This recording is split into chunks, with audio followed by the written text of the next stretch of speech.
ಲೋಕಸಭಾ ಚುನಾವಣೆಗೆ ಸಂಬಂಧಿಸಿದಂತೆ ಕರಪತ್ರ, ಪೋಸ್ಟರ್, ಬ್ಯಾನರ್ ಮುದ್ರಿಸುವ ಮೊದಲು ಮುದ್ರಕರು ಪರವಾನಗಿಯನ್ನ ಪಡೆಯಬೇಕು, ಜೊತೆಗೆ ನಿಯಮಗಳನ್ನು ಪಾಲಿಸಬೇಕು ಎಂದು ಅಪರ ಜಿಲ್ಲಾಧಿಕಾರಿ ಡಾಕ್ಟರ್ ದುರ್ಗೇಶ್ ತಿಳಿಸಿದರು.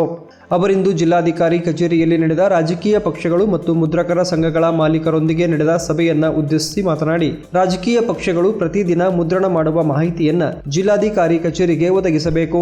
ಅರ್ಜಿಯಲ್ಲಿ ಮುದ್ರಕರ ಹೆಸರು, ವಿಳಾಸ, ಅಭ್ಯರ್ಥಿಯ ವಿವರ, ವೆಚ್ಚ, ಪ್ರತಿಗಳ ಸಂಖ್ಯೆ ಸೇರಿದಂತೆ ಸಂಪೂರ್ಣ ಮಾಹಿತಿಯನ್ನ ನೀಡಬೇಕು.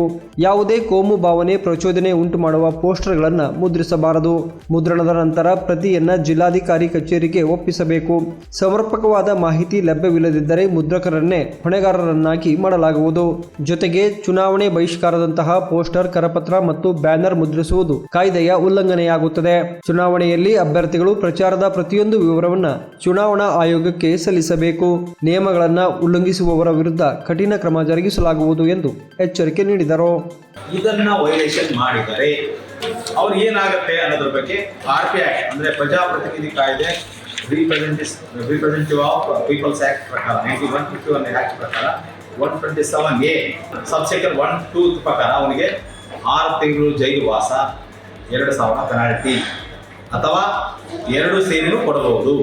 ಆಸ್ ಎ DO ಮಾಡಬಹುದು, CO ಲೆವೆಲ್ ಅಲ್ಲಿ ಸ್ಟೇಟ್ ಲೆವೆಲ್ ಪತ್ರಿಕೆ ಆದ್ರೆ ಪೋಸ್ಟ್ ಆದ್ರೆ ಅವನು CO ಮಾಡ್ತಾನೆ, ಜಿಲ್ಲಾ ಮಟ್ಟದಲ್ಲಿ CO ಮಾಡ್ತಾನೆ.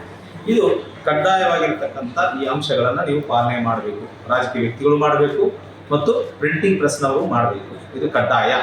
ಈ ಸಂದರ್ಭದಲ್ಲಿ ವಿವಿಧ ಪಕ್ಷಗಳ ಮುಖಂಡರುಗಳಾದ ತಿರುಮಲ್ ರೆಡ್ಡಿ, KG ವೀರೇಶ್, ರವಿಕುಮಾರ್, ಶಶಿಧರ್, M ವೀರೇಶ್ ಸೇರಿದಂತೆ ಇತರರು ಇದ್ದರು.